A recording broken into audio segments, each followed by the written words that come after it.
Another day, another mini vlog. At dahil birthday ko nga ngayon, kaya may pa-surprise sa akin si Hobby at napakadami ko din ngang gifts na na-receive ngayon. Pero bago ko ipakita sa inyo lahat ng gifts na na-receive ko, ay tignan muna natin kung paano ni-ready ni Hobby yung surprise niya sa akin. Hey guys, ako to si Hobby. And ito nga yung POV ko habang piniprepare ko yung surprise ko para kay wifey. So dito ko nga tinago yung mga regalo ko para kay wifey. Kasi sure ako na hindi niya makikita dito. Maliban kasi sa hindi namin madalas pagtambayan tong kwarto na to, for sure ako na di rin niya abot tong box na to.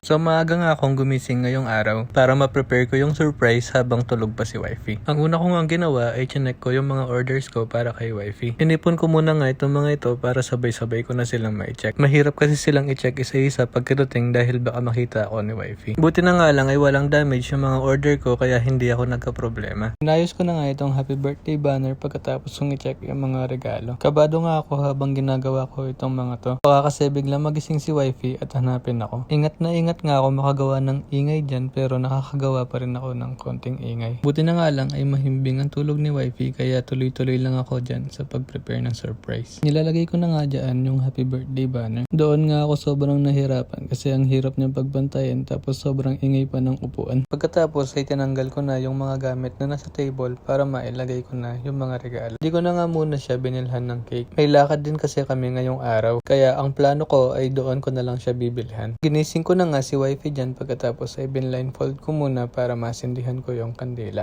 At nung ready na nga yung lahat ay pinatanggal ko na yung blindfold niya at kinantahan ko siya ng happy birthday. Para malaman nyo kung anong na-feel niya dyan ay ibabalik ko na sa kanya itong voice over. Back to you, love! Wow! And after 3 years nga ng pag-voice over ni Hobby, sa wakas ay nairaos din niya.